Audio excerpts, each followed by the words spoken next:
الحمد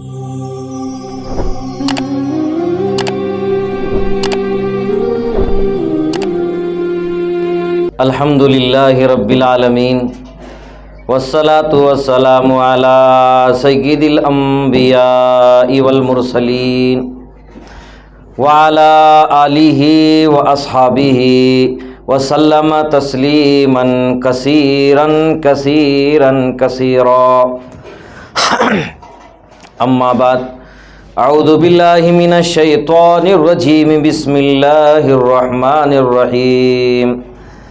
ربنا تقبل منا انك انت السميع العليم ربنا واجعلنا مسلمين لك ومن ذريتنا امة مسلمة لك وارنا مناسكنا وتب علينا انك انت التواب الرحيم وقال سبحانه وتعالى يا أيها الذين آمنوا ادخلوا في السلم كافة ولا تتبعوا خطوات الشيطان إنه لكم عدو مبين وقال سبحانه وتعالى ومن كفر فإن الله غني عن العالمين قال النبي صلى الله عليه وسلم الحج المبرور ليس له جزاء إلا الجنة صدق الله العلي العظيم وصدق رسوله النبي الكريم وَنَحْنُ عَلَى ذَلِكَ مِنَ الشَّاهِدِينَ وَالشَّاكِرِينَ وَالْحَمْدُ لِلَّهِ رَبِّ الْعَالَمِينَ۔ ایک مرتبہ تمام حاضرین مجلس سے ہم درخواست کرتے ہیں کہ دل و جان سے ہم سب کے آقا سیدنا مولانا رحمت دو عالم حضرت محمد عربی صلی اللہ علیہ وسلم کے دربار عالی میں ہدیہ درود و سلام کا نذرانہ پیش فرمائیں۔ اللہم صلی علی سیدنا محمد وعلی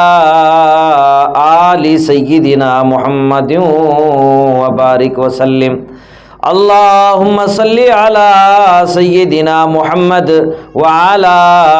آل سیدنا محمد وبارک وسلم۔ اللہم صلی علی سیدنا محمد وعلی آل سیدنا محمد وبارک وسلم۔ قابل قدر واجب الاحترام حجاز اکرام، نوجوان دوستو اور پردہ نشین خواتین، معزز علماء کرام، یہ اس وقت ہم اور آپ ان بزرگوں کے درمیان، ان اللہ والوں کے درمیان، ان مہمانوں ضیوف الرحمان جو رحمان کے مہمان رہ چکے ہیں، ان کے دربار میں ہم جیسے گنہگاروں کو بیٹھنے کا اللہ پاک نے موقع دیا ہے۔ دعا فرمائیں کہ اللہ ہم سب کی حاضری قبول فرمائے اور اخلاص کے دولت سے مالا مال فرمائے، ریاکاری سے، تکبر سے، نفس کے دھوکے سے، شیطان کے فتنے سے اور بے وقت کی موت سے اللہ ہماری اور ساری امت کی حفاظت فرمائے۔ معزز حاضرین اور معزز حجاز اکرام، یقیناً اس پر ہم جتنا بھی اللہ کا شکر ادا کرے کم ہے کہ ہم اس کے قابل اور لائق بھی نہیں تھے کہ جس نے اپنے دربار کی حاضری ہم جیسے گنہگاروں کو عطا فرمائی۔ وہ مقدس مقامات جہاں 1,24,000 انبیاء علیہ نبینا علیہ الصلاۃ والسلام، صحابہ، صحابیات، تابعین، تبع تابعین، اولیاء اعظام، محدثین، مناظرین، مفسرین، قطب، ابدال، غوث، دستگیر، پیران پیر، نہ معلوم کتنے اللہ کے دیوانے، پروانے، مستانے جس گھر کی زیارت اور جس گھر کی عبادات اور اس مالک و مولا کی اور حضرت نبی پاک صلی اللہ علیہ وسلم کی در اور وہاں کی حاضری کی سعادت مندی کے لیے جنہوں نے کتنی قربانیاں دے کر، مجاہدے برداشت کر کے ایک لمبا سفر زندگی کی اپنی خواہشوں اور ارمانوں کو پورا کرنے کے لیے آخری تمنا لے کر اس مالک کے مولا کے دربار میں ان کی حاضری ہوئی۔ اللہ ان بزرگوں کی برکت سے ہم جیسے گنہگاروں کو بھی اللہ پاک نے بلوا لیا۔ اللہ کا ہم سب شکر ادا کریں۔ اس مبارک موقع پر جو حاجی حج سے واپس آتے ہیں، اللہ کے رسول صلی اللہ علیہ وسلم نے 3 دعائیں دی ہیں، انہی 3 دعاؤں سے میں اپنی بات کا آغاز کرتا ہوں۔ پہلی دعا تقبل اللہ حج، اللہ آپ کے حج کو قبول فرمائے۔ دوسری دعا کہ اللہ آپ کے گناہوں کو معاف فرمائے۔ اور اس سفر حج کے لیے جو آپ نے قربانی دی، جو پیسہ آپ نے لگایا اور لمبا سفر آپ نے طے کیے اور اس پر جتنے پیسے آپ نے خرچ کیے 5 لاکھ 6 لاکھ 10 لاکھ، اللہ تعالیٰ اس کا نعم البدل بھی آپ کو دنیا میں عطا فرمائے۔ میرے بھائیوں، بزرگوں، دوستو، یقیناً یہ سفر ایک عشق و محبت کا سفر ہوتا ہے۔ اس سفر کے حاضری کے موقع پر جب ہم یہاں سے جانے کا ارادہ کرتے ہیں تو دیوانہ وار ایک عجیب کیفیت ہوتی ہے، اور اللہ تعالیٰ اپنے گھر، اپنے نبی کے در ہر کس و ناقص کو نہیں بلاتا ہے، بلکہ وہ بندے اور بندیاں چنے ہوئے رہتے ہیں، انتخاب شدہ لوگ رہتے ہیں، جن کو اللہ چاہتا ہے، جن کی لبیک کو اللہ نے قبول کیا ہے، انہی کو وہاں پر حاضری کا موقع ملتا ہے۔ یہ بات ہم اور آپ اچھی طرح جانتے ہیں کہ جتنے حجاج یہاں بیٹھے ہوئے ہیں اور ہمارے ماں بہنیں یہاں بیٹھے ہوئے ہیں، یہ اللہ کے گھر کی حاضری کن کن دعاؤں اور قربانیوں کے بعد ہمیں نصیب ہوئی ہے۔ کسی نے تہجد میں دعا کیا، کسی نے اشراق میں دعا کیا، کسی نے حاجیوں کو روانہ کرتے ہوئے دعا کیے، کسی نے اپنی محنت مشقت کے پیسے جمع کر کر کے پسینے میں سرابر ہو کر اپنی دل کی ایک خواہش اور ایک عشق و محبت کا جذبہ جسے رات دن یہ بے چین بے قرار کرتا تھا، کیسے کیسے اللہ تیرے در اور تیرے نبی کے در کی حاضری انہیں نصیب ہوئی۔ اللہ مجھے بھی قبول فرما لے۔ کوئی اعتکاف میں بیٹھ کر دعا کیا، کوئی چلے اور 4 مہینے میں جا کر دعا کیا، کوئی صدقہ خیرات کر کے دعا کیا، کوئی اپنے والدین کی خدمت کر کے دعا کیا، کوئی مسجد و مدرسے کی خدمت کر کے دعا کیا، کسی مولوی اور حافظ صاحب کو کھانا کھلا کر دعا کروایا کہ اللہ مجھے جلد سے جلد اللہ پاک کا گھر اور نبی کا در دیکھنے کی مجھے توفیق عطا فرمائیں۔ تو میرے بھائیوں، بزرگوں، دوستو، اللہ پاک نے ان دعاؤں کو اللہ پاک نے قبول فرمایا، جس کے نتیجے میں اس پاک سرزمین پر جہاں فرشتے ادب کے ساتھ حاضر ہوتے ہیں، جبریل بھی سر جھکائے ہوئے حاضر ہوتے ہیں، جہاں اللہ کا کلام نازل ہوتا ہے اور جہاں کی اللہ کی رحمتیں اترتی ہیں، اللہ کی برکتیں اترتی ہیں، جہاں ہدایت بڑھتی ہے، جو امن اور سلامتی کی جو جگہ ہے، اس مقدس پاک سرزمین پر اللہ نے ہم جیسے گنہگاروں کو قبول کیا، جہاں کیا رحمتیں، کیا برکتیں، اور خصوصیت کے ساتھ جس مقدس سرزمین پر ہم سب کے آقا تاجدار مدینہ، امام الانبیاء، فخر بنی آدم، جن کے صدقے طفیل میں اللہ پاک نے ساری دنیا کو بنایا اور آسمانی دنیا کو سنوارا، اور نبیوں کو اللہ پاک نے 1.25 لاکھ نبیوں کو دنیا میں بھیجا، جن کے تذکروں سے اللہ پاک نے آسمان بھر دیا، توریت بھر دیا، انجیل بھر دیے اور زبور بھر دیا، 127 صحیفوں میں اللہ نے اس نبی کے تذکرے فرمائے۔ دنیا میں جو بھی نبی آئے یہی کہہ کر دنیا سے چلے گئے، ہم تو تھوڑی دیر کے لیے دنیا میں آئے ہیں، اصل میں تو آخری نبی حضرت محمد رسول اللہ صلی اللہ علیہ وسلم کا آنا ہے۔ سب نے یہی بشارت دی، اللہ نے قرآن مقدس میں اس کا تذکرہ کیا۔ عیسیٰ علیہ السلام جو بنی اسرائیل کے آخری نبی ہیں، ان کے تعلق سے اللہ نے ان کے زبان سے جو اعلان کروایا اس کو بھی اللہ نے قرآن کا حصہ بنایا۔ فَبَشِّرًا بِرَسُولٍ يَأْتِي مِن بَعْدِ اسْمُهُ احمد، میں بشارت دیتا ہوں، خوشخبری دیتا ہوں، ایک آخری نبی آنے والے ہیں جن کا نام احمد ہے۔ آسمانی دنیا میں ہمارے نبی کا نام احمد ہے اور دنیاوی زندگی میں ہمارے نبی کا نام محمد ہے۔ تو میرے بھائیوں، بزرگوں، اس نبی کے در کی حاضری اللہ پاک نے ہمیں اور آپ کو عطا فرمایا ہے۔ تو اس مقدس مقام پر پہنچنے کی وجہ سے میرے بھائیوں، بزرگوں، دوستو، ہر ایک کی چیز کی ایک نسبت ہوتی ہے، ہر ایک کا ایک مقام ہوتا ہے، ایک نسبت ہوتی ہے۔ دیکھیے، ہم اور آپ اچھی طرح جانتے ہیں، اور جو اب تک نہیں گئے ہیں، علماء نے لکھا ہے جن پر حج فرض ہے، ان کے سامنے حج کے مسائل، حج کے برکات، ثمرات، اور اس کے وہاں کے فیوز و برکات، وہاں کے رحمتیں، برکتیں، وہاں کے برکتوں کو ذکر کرنا چاہیے جن پر حج فرض ہے، مستحب بھی ہے اور جائز بھی ہے۔ دوسری جماعت فرمایا جن پر حج تو فرض نہیں ہے مگر جانے کی طاقت رکھتے ہیں، جانے کی طاقت رکھتے ہیں، ان کے سامنے بھی حج کے فضائل اور اس کے مناقب اور وہاں کے حالات اور وہاں کی رحمتیں برکتیں جو ہوتی ہیں اللہ اور اس کے رسول کے گھر کی، اس کو بیان کرنا چاہیے، جائز لکھا ہے۔ تیسری وہ جماعت جو حج ان پر فرض نہیں ہے اور جانے کی طاقت بھی نہیں رکھتی ہے، تو ایسے لوگوں کے سامنے حج کے فضائل اور وہاں کے قربانیاں اور وہاں کی انعامات اور اس کے فضائل اگر آپ بیان کریں گے تو بسا اوقات علماء نے لکھا ہے کہ کہیں اس چیز کو حاصل کرنے کے لیے کوئی دوسرا راستہ اختیار نہ کرے، کہیں دوسرا راستہ اختیار نہ کرے اس شوق جذبے کو پورا کرنے کے لیے، کیونکہ ہر مسلمان کا ایک شوق ہوتا ہے، ایک جذبہ ہوتا ہے، یہ فطری چیز ہے کہ میں مرنے سے پہلے ضرور ایک مرتبہ اللہ کا گھر دیکھوں اور نبی کا در دیکھو، یہ ہر ایمان والی کی ایک خواہش اور ایک جذبہ ہوتا ہے، ایک جذبہ ہوتا ہے۔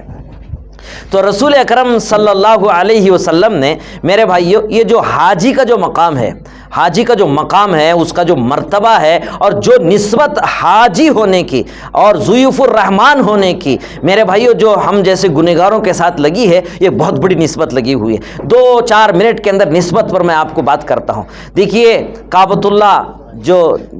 زندگی بھر کی ہمارے ارمان تھی اس کو ہم زیارت کریں، اس کے اپنے آنکھوں سے دیکھیں، مگر اس پر ایک غلاف کعبہ پڑا رہتا ہے، ایک کپڑا پڑا رہتا ہے۔ ہر حاجی کی تمنا یہ ہوتی ہے کہ اسے چھوئیں، اسے ہاتھ لگائیں، برکت اور نسبت حاصل کریں، کیونکہ اللہ کے گھر پہ یہ پڑا ہوا ہے، اللہ کے گھر پہ۔ دیکھیے اس کپڑے کی کوئی اہمیت نہیں ہے، وہ بھی ایک عام کپڑا ہے جسے بنا گیا ہے، سونے اور چاندی کا اس میں کام کیا گیا ہے، قرآنی آیات اس میں لکھے گئے، مگر اس کا جو مقام بڑا ہے غلاف کعبہ، وہ اللہ کے گھر پہ پڑھنے کی وجہ سے پڑا ہے۔ اللہ کا گھر جو کعبۃ اللہ ہے، جو 4 دیواری جو بنی ہوئی ایک دیوار، تو اس دیوار پر اس اللہ کے گھر پر جو پڑا ہوا ہے، اس کی وجہ سے اسے وہ مقام مرتبہ حاصل ہو، اس کی نسبت اس طریقے سے بڑھ گئی ہے، اس طریقے سے بڑھ گئی۔ میرے بھائیو بزرگوں، یہ جو زمزم ہم اور آپ لاتے ہیں اور پیتے ہیں، اسی لیے علامہ اقبال نے کہا تھا زائرین کعبہ سے پوچھو کیا حرم کا تحفہ صرف زمزم ہے؟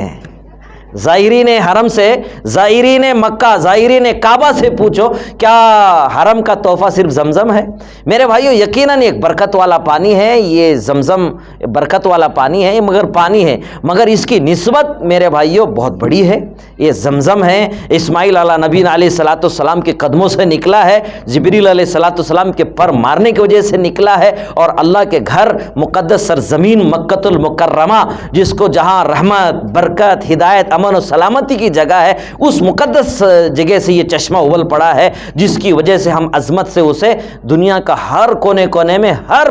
بندے مومن، ہر مسلمان مرد عورتیں اس کو استعمال کرتی ہے اور برکت کے طور پر اس کو پیتے ہیں۔ یہ کیوں؟ اس لیے کہ نسبت اسے حاصل ہے، یہ نسبت اسے حاصل ہے۔ میرے بھائیو مکہ اور مدینے کے منڈیوں میں ہم ضرور جاتے ہیں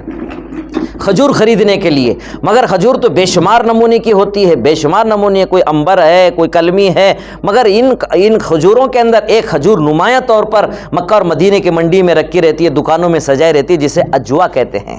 ہاں یہ کیوں؟ اس لیے کہ حضور علیہ نبی علیہ الصلوۃ والسلام نے اس کھجور کی تعریف کی ہے، اس کھجور کے فضائل اللہ کے رسول صلی اللہ علیہ وسلم بیان فرمائی ہیں، جس کی وجہ سے میرے بھائیو بزرگوں دوستو اس کا مقام و مرتبہ اونچا ہو گیا ہے۔ دیکھیے اب حاجی ہم اور آپ جیسے یہاں سے تو ہم گئے تھے گناہوں کا انبار لیے ہوئے، یہاں سے تو نہ معلوم کیسے کیسے جرائم اور گناہوں سے ایک ٹوکرا اپنے سر لے ہوئے اللہ کے دربار کی حاضری اللہ نے ہم جیسے گنہگاروں کو کروایا، مگر اللہ اپنے دربار بلوا کر، اپنی کے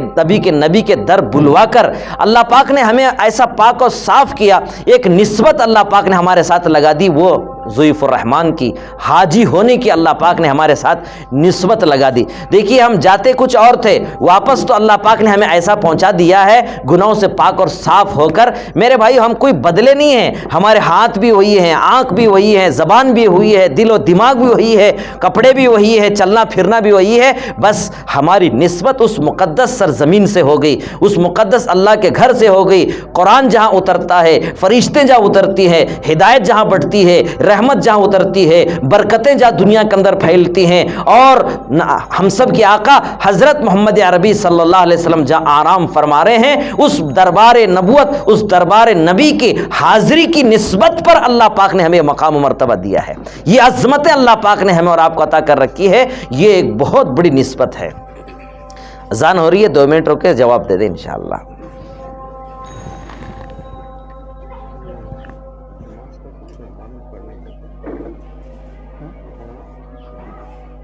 ٹھیک، ایک مرتبہ درود شریف پڑھ لیجئے، اللہم صلی علی سیدنا محمد وعلی آل سیدنا محمد وبارک وسلم۔ بھئی اطمینان سے بیٹھے رہے، انشاءاللہ 10-15 منٹ ہم نے 5-6 لاکھ روپے خرچ کر کے اللہ کے دربار کی حاضری حاصل کیے ہیں، اس لیے اپنے اللہ والوں نے لکھا ہے، دیکھو مولوی صاحب بننا بہت بڑی بات ہے، مگر موت تک مولوی صاحب بن کے رہنا وہ اس سے بڑی بات ہے۔ ایمان والا بننا، دین کا داعی بننا بہت بڑی بات ہے، مگر موت تک دین کا داعی بنے رہے اور موت تک مومن بن کے رہے، یہ اس سے بڑی بات ہے۔ ایسے علماء نے لکھا ہے کہ بھئی حاجی بننا یہ بہت بڑی دولت ہے، ہاں سب کو نصیب نہیں ہوتا ہے، اللہ جسے چاہتے ہیں اسے اپنے دربار کی حاضری اسے نصیب فرماتے ہیں۔ اور یہ بھی جانتے ہیں ہم اور آپ، یہ مال کی بنیاد پر، اقتدار کی بنیاد پر، حکومت کی بنیاد پر، حسب نسب و خاندان کی بنیاد پر یہ موقع نہیں ملتا ہے میرے بھائی، اللہ کے فضل کی بنیاد پر موقع ملتا ہے۔ اللہ جسے چاہتے ہیں اسے اپنے دربار کی حاضری کا اللہ پاک موقع دیتے ہیں۔ تو میرے بھائیو بزرگوں، ہم نے اللہ کے فضل و کرم سے اس کے دربار کی ہماری حاضری جب نصیب ہوئی ہے، اتنی بڑی نسبت اللہ پاک نے ہمارے ساتھ لگائی ہے، اسی لیے علماء نے لکھا ہے، ایک ہوتی ہے نام، دوسرا ہوتا ہے اس کا کام، اور اس کے بعد ہوتا ہے اس کا مقام۔ جب تک ہم یہ جانیں گے نہیں، اس وقت تک میرے بھائیو بزرگوں ہم اس کی قدر نہیں کر سکتے۔ اس کی قدر کیا ہے؟ اس کی قدر یہ ہے کہ جو برکتیں، رحمتیں اور جو اللہ اور اس کے رسول نے ہمیں جو انعام اور ہدیہ دے کر ہمیں بھیجے ہیں، اس کو ہم سلامتی کے ساتھ موت تک اسے سنبھالنا ہے، یہ بہت بڑی دولت ہے، بہت بڑی دولت ہے۔ اس سے بڑی بشارت، اس سے بڑی خوشخبری کیا ہو سکتی ہے؟ سنو، اللہ کے نبی حضرت محمد عربی صلی اللہ علیہ وسلم نے آپ لوگوں کے تعلق سے کیا فرما رہا ہے۔ اللہ کے نبی علیہ الصلوۃ والسلام فرماتے ہیں، اللہ کے نبی علیہ السلام فرما رہے ہیں کہ الحج المبرور لیس لہ جزاء الا الجنہ۔ دیکھو حج مبرور جو گناہوں سے پاک ہے، جس میں کوئی فسق و فجور نہیں ہے، کوئی گناہ نہیں ہے، بس خالص اللہ کو راضی کرنے کے لیے جو حج کرتا ہے، عمرہ کرتا ہے، اس کا بدلہ اللہ کے نبی علیہ السلام فرما رہے ہیں سوائے جنت کے کچھ نہیں ہے، سیدھا اس کا ٹھکانہ جنت ہے میرے بھائیوں۔ کیونکہ اس مقدس مقام پہ ہم اور آپ گئے ہیں جو ایک روحانی واشنگ مشین ہے۔ دیکھو دنیا میں ہمارے گھروں میں واشنگ مشین ہوتا ہے، ہمارے ماں بہنیں مستورات بیٹھی ہوئی ہیں کہ کپڑے، گندے کپڑے، پھٹے کپڑے، نئے کپڑے، پرائے کے، رشتہ دار کے، سب کے اس واشنگ مشین میں ڈالا جاتا ہے اور وہ سب کو صاف کر کے نکال دیتا ہے، سب کو پاک اور صاف کر کے نکال دیتا ہے اس واشنگ مشین۔ تو اللہ والے اس وقت کہہ رہے ہیں کہ بھئی اس وقت دنیا کے اندر کوئی روحانی واشنگ مشین ہے تو وہ کعبۃ اللہ ہے، وہ اللہ کا گھر ہے جہاں ہزاروں عاشقان خدا میرے بھائیوں بزرگوں اس کا طواف کرتے ہیں۔ وہ روحانی واشنگ مشین میں کہاں سے کیسے کیسے آ رہے ہیں، شکل الگ ہے، زبان الگ ہے، قد و قامت الگ ہے، بولی الگ ہے نا، انداز الگ ہے، کھانے پینے کا طریقہ الگ ہے، عجیب و حالات، مگر الحمدللہ سب کا لباس ایک، سب کی فکریں ایک، سب کا قبلہ ایک، سب کا خدا ایک، سب کی تکبیر ایک، اور سب کی تمنا ایک ہوتی ہے کہ میرا اللہ مجھ سے راضی ہو جائے، میرا اللہ مجھ سے راضی ہو جائے۔ اور ہر کوئی زبان پر، چاہے وہ عرب کا ہو، عجم کا ہو، کالا ہو یا گورا ہو، شہری ہو یا دیہاتی ہو، عالم ہو یا جاہل ہو، دنیا کے کسی کونے سے، کسی خطے سے تعلق رکھنے والا کیوں نہ ہو، ہر ایک کے زبان پر ایک ہی آواز و ایک ہی ترانہ ہوتا ہے، لبیک اللہم لبیک، لبیک لا شریک لک لبیک، اللہ اللہ میں تیرے دربار میں حاضر ہوں، میری حاضری قبول فرما لے، میری حاضری قبول فرما لے۔ اللہ تیرا کوئی شریک نہیں، تیرا کوئی ثانی نہیں، تیرا کوئی مقابل نہیں، تو اکیلا بے نیاز بادشاہ ہے، تو نے مجھے سے گنہگاروں کو تو نے قبول کیا ہے، لک الحمد، اور کہا تمام تعریفیں تیرے لیے ہے، لبیک اللہم لبیک لا شریک لک لبیک ان الحمد والنعمت، اللہ اکبر، تمام تعریفیں تیرے لیے ہے، یہ نعمتیں، یہ مقام مرتبہ، یہ جو آپ نے دیا ہے سب آپ کی عطا کردہ ہے۔ میرے بھائیو، یہ ترانہ گاتے ہوئے ایک حاجی اپنے مالک و مولا کے دربار میں حاضر ہوتا ہے،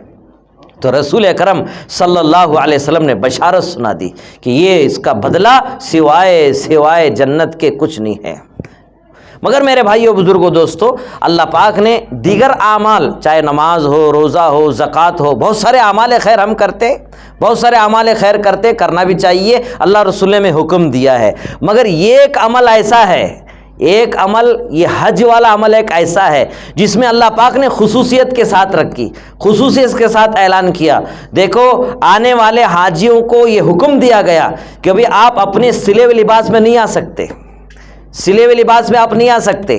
آپ آئیں حاضر ہوں، دیوانہ وار حاضر ہوں تو آپ اپنے پتلون نکال دیں، اپنا کرتا نکال دیں، اپنے سر کی ٹوپی نکال دیں، بس دیوانہ وار مجھے راضی کرنے کے لیے۔ اسی لیے اللہ نے قرآن مقدس میں ایک اعلان فرما دیا، کیا؟ وَأَتِمُّ الْحَجَّ وَالْعُمْرَةَ لِلَّهِ۔ دیکھو، حج اور عمرہ کرنے والوں کے لیے اللہ نے شرط لگائی، کہا کہ بس اللہ راضی ہو، اللہ کے لیے، اللہ کے لیے تمہیں حج کرنا، اللہ کے لیے عمرہ کرنا، ہر عمل میں للہیت ہو، ہر عمل میں للہیت، اللہ مجھ سے راضی ہو جائے، اللہ کو راضی کرنے کے لیے حج کیا جائے۔ تو اسی لیے ہمارے اور آپ کے آقا حضرت محمد عربی صلی اللہ علیہ وسلم نے 1400 سال پہلے ایک پیغام سنایا جو ہمارے لیے فکر کی بات ہے۔ وہ کیا ہے؟ اللہ کے رسول صلی اللہ علیہ وسلم فرمایا، ایک زمانہ میری امت پہ ایسا آئے گا، ایک زمانہ میرے امت پہ ایسا آئے گا کہ میرے امت کے مالدار لوگ حج کریں گے،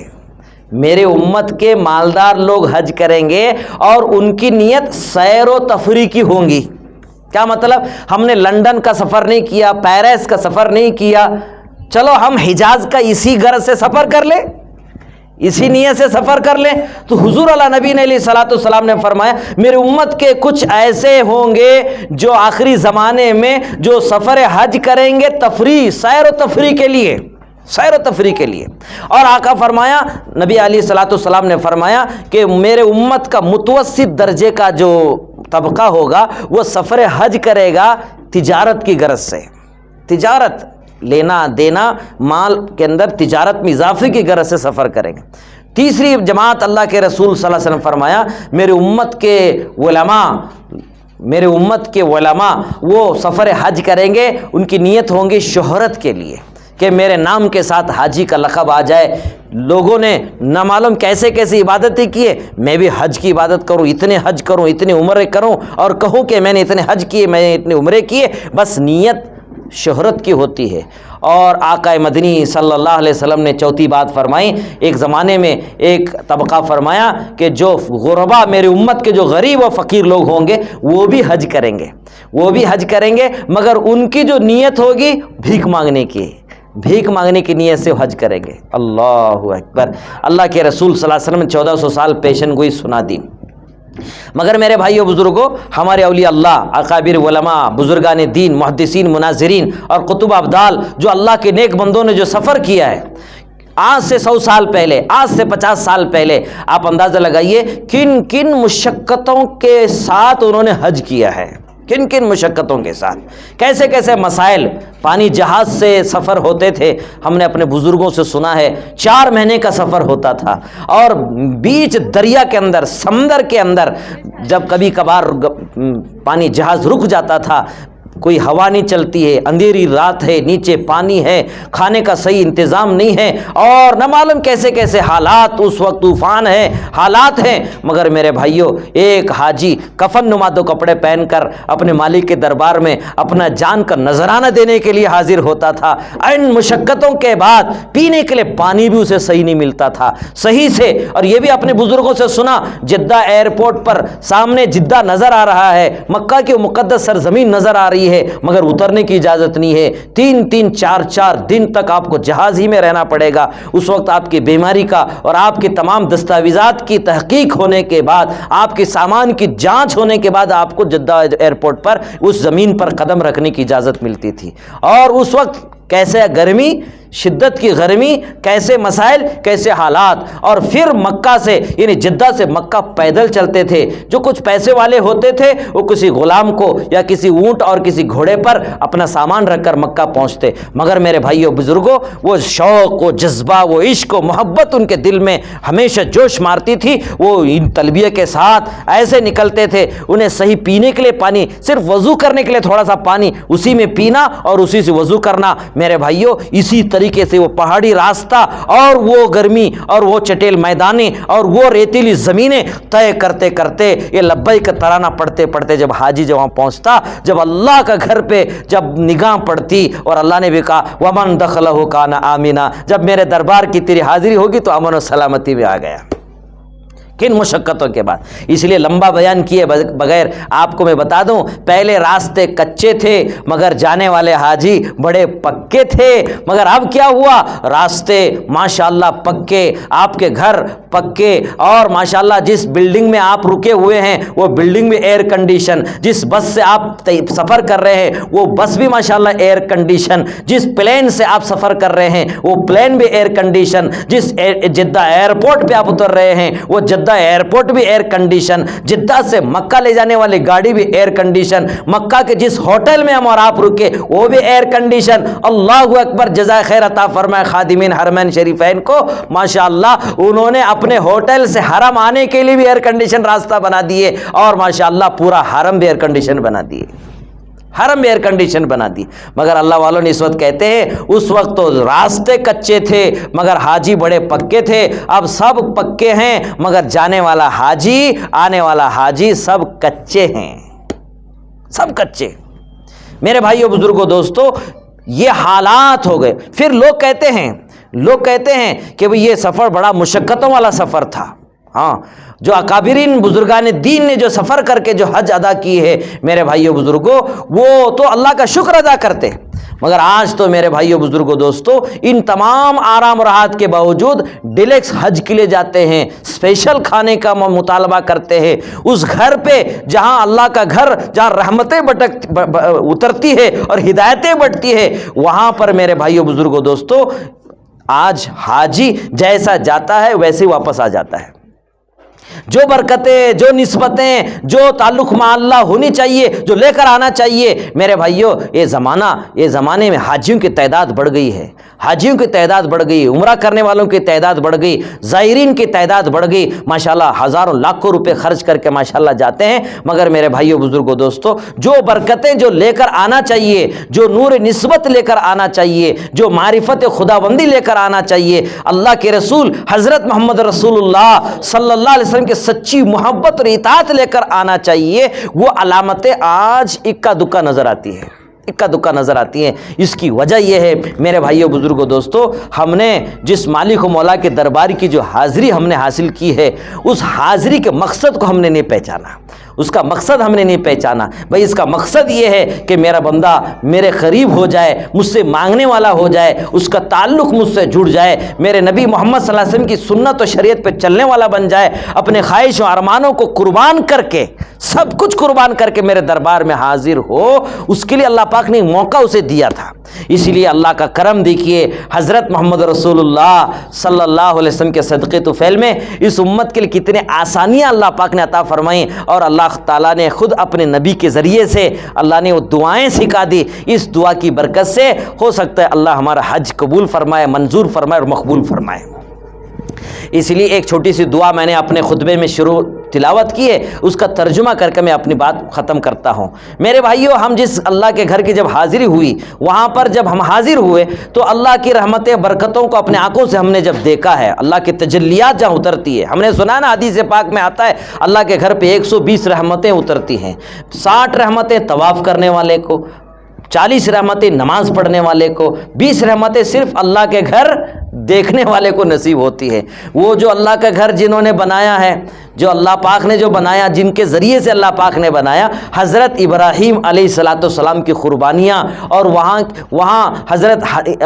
حاجرہ کی جو باغ دوڑ جو صفا مروہ پر ہوئی ہے ان کی قربانیاں، اور وہاں کے خوشنما جو ماحول کو دیکھ کر ہمارے دل میں ایک جذبہ پیدا ہوتا ہے کہ آج تو ہم ایئر کنڈیشن راستوں پہ چل رہے ہیں اور آرام و راحت کی گاڑیوں میں سفر کر رہے ہیں، آرام و راحت کے ہوٹلوں میں آرام سے کھا پی کر سو کر ہم طواف اور عمرے کی غرض سے، حج کی غرض سے مینا میں، عرفہ میں، مزدلفہ میں، جمرات پر نہ معلوم ہم سفر کرتے ہیں۔ مگر میرے بھائیوں، اللہ کے بندے اور اللہ کی بندی خصوصی طور پر حضرت ابراہیم علیہ السلام اور حضرت حاجرہ علیہ السلام کتنی قربانیاں دیں، اور حضرت اسماعیل علیہ السلام کی قربانی، یہ سب تاریخ ساز واقعات ہمیں وہ ضرور یاد آتے ہیں، اور علماء بھی آپ کو یاد دلائے ہوں گے۔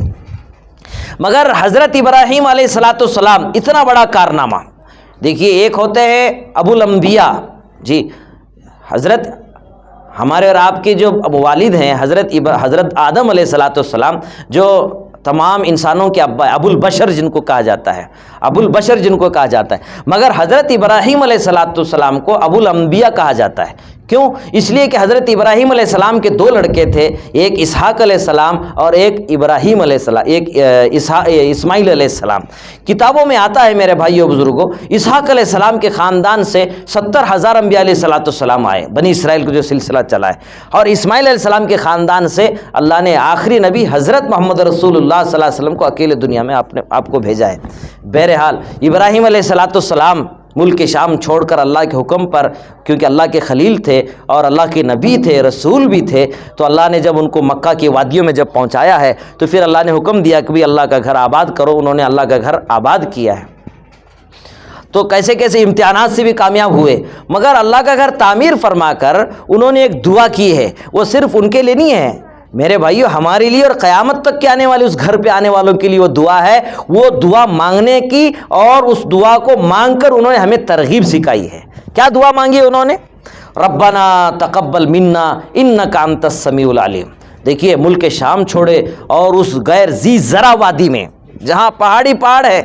کہیں سبز و شادابی کی کوئی اثرات آپ کو نظر نہیں آتے۔ اب مکہ اور مدینے کے اندر کچھ ہریالی اور کچھ سبزیاں ماشاءاللہ آپ نظر آ رہے ہیں، مگر کچھ پہلے کے حالات جو تاریخ مکہ کے اندر آپ سیرت کی کتاب میں پڑھیں گے تو وہ تو چٹیل غیر ذی زرع کہا اللہ نے قرآن مقدس میں، غیر ذی زرع۔ اب ایک سوال بات ذہن میں آ گئی، کسی اللہ والوں سے، خصوصی طور پر حکیم اختر صاحب رحمۃ اللہ علیہ سے کسی نے پوچھا، حضرت اللہ اپنا گھر کشمیر میں بنا دیتا جہاں پھول سر سبز و شادابی اور پانی اور ماشاءاللہ جھرنے لگے ہوئے ہیں، وہاں بنا دیتا تو کتنا اچھا ہوتا نا، یہ غیر ذی زرع وادی میں اللہ اپنا گھر کیوں بنایا ہے؟ غیر ذی زرع وادی میں جہاں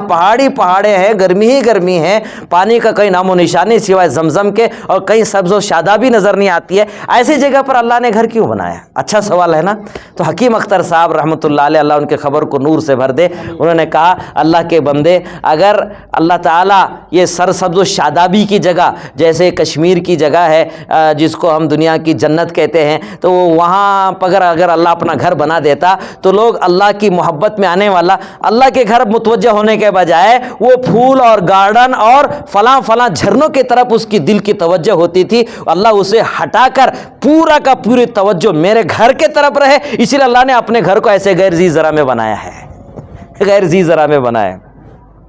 پھر کسی نے سوال کیا، حضرت ہمارا گھر تو اتنا بڑا ہے اور فلاں شاہی، فلاں بادشاہ، فلاں کنگ کا مکان تو اتنا بڑا محل ہے، مگر اللہ نے اپنا گھر اتنا چھوٹا کیوں بنایا ہے، اتنا چھوٹا کیوں بنایا ہے؟ تو حضرت نے ایک عجیب جواب دیا کہ اگر اللہ چاہتے تو مکہ سے لے کر جدہ تک اتنا بڑا مکان بنا سکتے تھے، مگر اس گھر کا تو طواف کرنے تک، 2 طواف ہونے تک تیری موت ہو جاتی تھی۔ اللہ نے چھوٹا گھر اس لیے بنایا تاکہ میرا بندہ میرے قریب بار بار میرے گھر کے چکر لگائے اور وہ میں محبت اور عظمت کے ساتھ میرے گھر کے چکر رہے، میرے قریب رہے، اس کا دل میرے قریب رہے اور وہ مجھ سے مانگتا رہے، اس کی نگاہ میرے گھر پہ پڑتا رہے، اس لیے میں نے اپنا گھر چھوٹا بنایا ہے، اس کا گھر میں نے چھوٹا بنایا ہے۔ بہت سے باتیں اللہ والوں نے لکھی ہے۔ تو میرے بھائیو بزرگوں، اس گھر کی تعمیر کے بعد حضرت ابراہیم علیہ السلام نے کالر ٹائٹ نہیں کیا، مگر آج کل ہم لوگ حج کر کے آتے ہیں، آج کل معاشرے کے اندر ہم دیکھتے ہیں حج کرنے کے بعد اگر ان کو نام لے کر پکارے تو بولے نام نہیں، اب نام کے ساتھ حاجی بھی لگاؤ، نام کے ساتھ حاجی بھی لگاؤ۔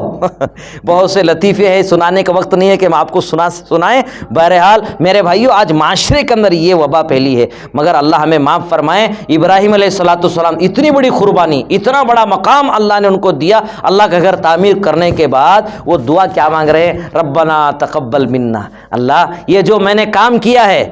یہ جو کام تیرا گھر ہم نے تعمیر کیا ہے، کالر ٹائٹ نہیں کر رہے ہیں، ہاں کالر ٹائٹ نہیں کر رہے کہ میں نے اتنا بڑا کام کیا ہے، بلکہ اللہ کے ساتھ دربار میں عاجزی انکساری کے ساتھ اللہ سے مانگ رہے ہیں، اللہ ہمارے اس عمل کو تو قبول فرما، تو سننے والا بھی ہے، تو جاننے والا بھی ہے۔ اللہ بہتر جانتا ہے کہ ہمارے دل میں کیا ہے، کس نیت سے ہم نے حج کیے، کس نیت سے ہم نے عمرے کیے، کس نیت سے اللہ اور رسول کے گھر کی ہماری حاضری ہوئی،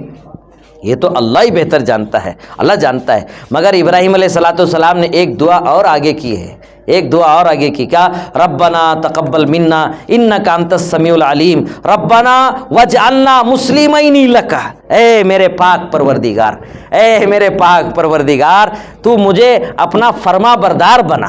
اپنا اطاعت و فرما بردار بندہ بنا، اور یہ بھی لکھا ہے مجھے پکا مسلمان بنا۔ سبحان اللہ، اطاعت و فرما بردار بنا۔ دیکھیے ان کی وفاداری بھی اعلیٰ اور ان کی فرما برداری بھی اعلیٰ، اس کے باوجود اس میں کوئی شک نہیں ہے، مگر اس کے باوجود اتنی عاجزی انکساری کے ساتھ اپنے مالک و مولا کے دربار میں دعا مانگ رہے ہیں کہ اللہ مجھے مکمل فرما بردار بنا، اطاعت شعار بنا، تیرے حکم پر سراغ کو تسلیم کرنے والا بنا، تیری محبت کے اندر مجھے مکمل اترنے والا بنا، مکمل اترنے والا بنا۔ ابراہیم علیہ السلام دعا مانگ رہے ہیں۔ تو میرے بھائیو، آج ہم حجاج کے لیے بھی اس مقدس سرزمین سے واپسی کے بعد بھی ہم یہی دعا مانگتے رہنا چاہیے۔ معلوم نہیں کہ ہمارا حج قبول ہے یا نہیں ہے۔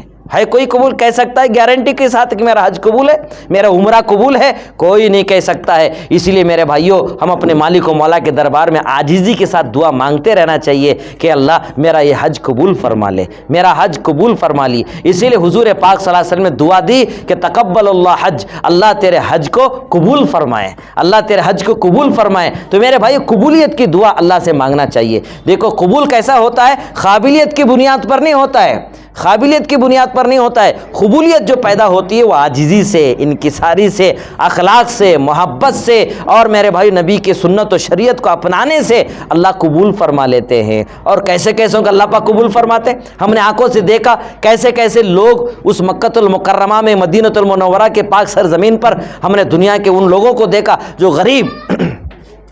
غریب تھے، شکل صورت سے غربت ٹپکتی تھی، مگر پھر بھی اللہ نے انہیں قبول فرما لیا ہے۔ یہ قبولیت کی علامت ہوتی ہے۔ آگے ابراہیم علیہ السلام نے ہمارے لیے اور قیامت تک آنے والے مسلمانوں کے لیے ایک پیغام اس دعا کے اندر سکھایا کہ دیکھو میں تو حاجی ہوں، ماشاءاللہ میں تو حاجی بن کر آ گیا، اللہ اور اس کے رسول کے گھر کا چکر لگا کے میں آ گیا، اس کے قابل تو نہیں تھا، مگر اللہ نے اپنے دربار مجھے قبول کیا۔ میں حاجی ہوں، میں نمازی ہوں، میں دیندار ہوں، ماشاءاللہ میرا بیڑا پر نہیں۔ مگر ابراہیم علیہ السلام نے یہ دعا ہمیں سکھائی، دیکھو میں یہ حاجی بنا ہوں، میں دیندار بنا ہوں، میں نمازی بنا ہوں، اب اپنے اولاد کے اندر بھی میرے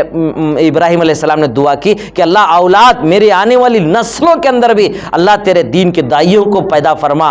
برداروں کو پیدا فرما، اطاعت شعاروں کو پیدا فرما۔ اسی لیے اللہ والوں نے لکھا ہے، اس آیت کی تفسیر میں مفسرین کرام نے لکھا ہے کہ کوئی آدمی اپنے عمل پر فخر نہ کرے، کوئی آدمی عجب و تکبر میں مبتلا نہ ہو کہ میں کامیاب ہو گیا۔ اخلاص کا لانا ضروری ہے، اور ساتھ ہی ساتھ ہم بن گئے مگر ہماری ذریت، ہماری اولاد کے اندر دینداری نہیں ہے، ان کے اندر نماز، تقوی، پرہیزگاری، للہیت اور نبی کی سنت و شریعت اپنے اولاد اور نسل کے اندر باقی نہیں ہے، تو پھر میرے بھائیوں، پھر ہمارا یہ سفر کرنا میرے بھائیوں اس وقت قبول ہوگا جب ہم دعاؤں کے ساتھ ساتھ اپنی نسل، اپنے اولاد کی بھی ہم فکر کریں۔ اس لیے ابراہیم علیہ السلام نے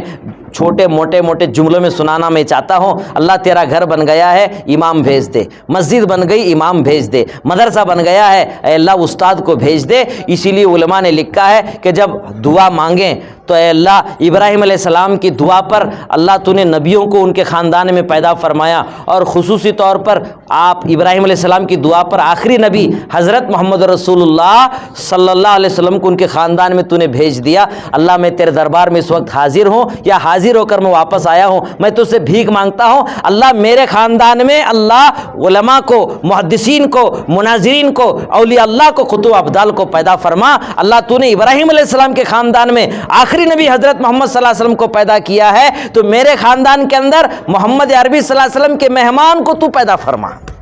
یہ دعا مانگنا چاہیے، یہ دعا مانگنا چاہیے. تو میرے بھائیوں بزرگوں دوستو، ایک حاجی اپنی حج کی قبولیت کے ساتھ ساتھ اپنے گھر والوں کو بھی دیندار بنانے کی فکر کرنا، اپنے اولاد کے اندر بھی دین، ایمان و سنت و شریعت زندہ ہو، اس کی فکر کرنا ہماری ذمہ داری ہے، اور یہ دعا مانگتے رہنا چاہیے. اور آگے کہا ربنا وجعلنا مسلمین لک ومن ذریتنا امۃ مسلمۃ لک وارنا مناسکنا، اور مجھے دکھا دے ہاں نماز، روزہ، حج، زکوٰۃ جو بھی ہے، خصوصی طور پر حج کے جو اعمال ہیں، اللہ مجھے دکھا دے، عمل کرنے کی مجھے توفیق عطا فرما دے. اور مجھ سے جو گناہ ہوا ہے، ہاں ضرور ہوا ہے،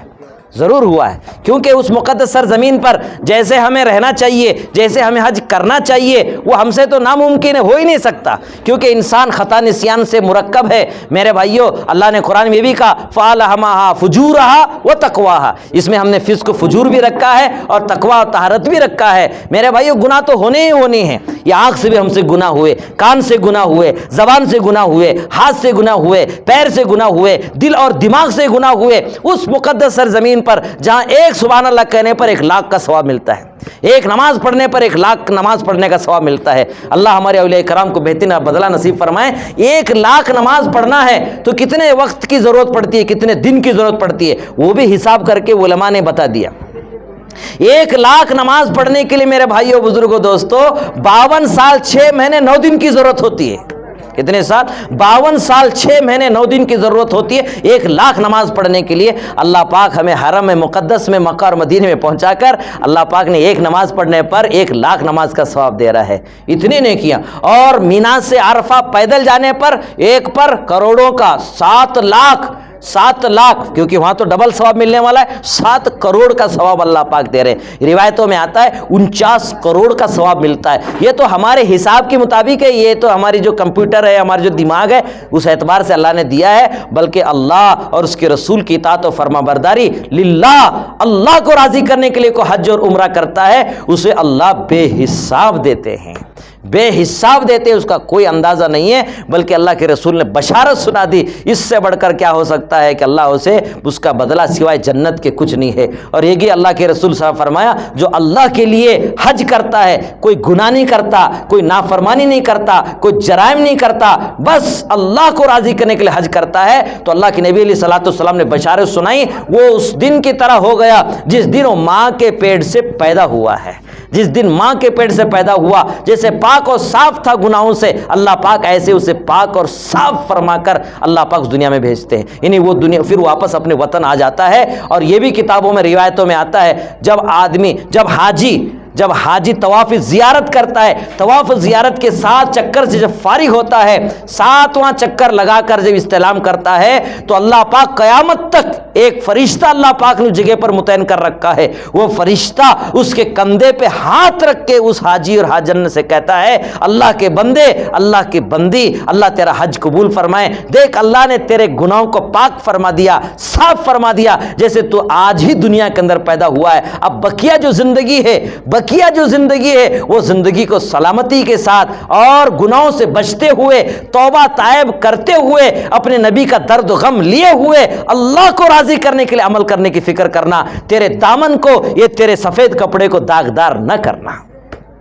یہ فرشتہ میرے بھائیوں بزرگوں دوستو ہمیں کندھے پہ ہاتھ مار کر یہ کہہ کر ہمیں واپس بھیجتا ہے. میرے بھائیوں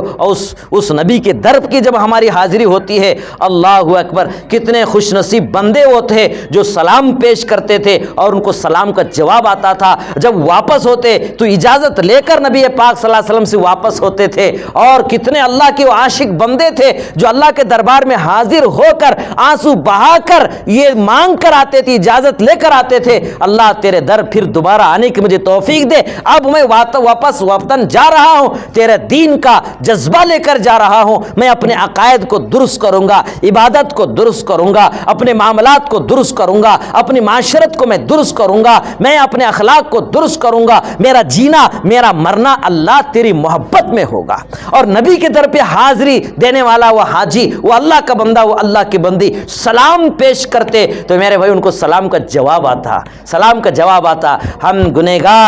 گنہگار اللہ والے اس وقت کہتے ہیں حضور ہر امتی کا سلام کا جواب دیتے ہیں۔ بعض اللہ والوں کو تو سنا آتا ہے مگر ہمیں سنا نہیں آیا، اس لیے کہ ہمارے کانوں میں گناہوں کی گندگی ایسے بیٹھی ہوئی ہے کہ حضور کے سلام کا جواب ہمارے کانوں تک نہیں پہنچ رہا ہے،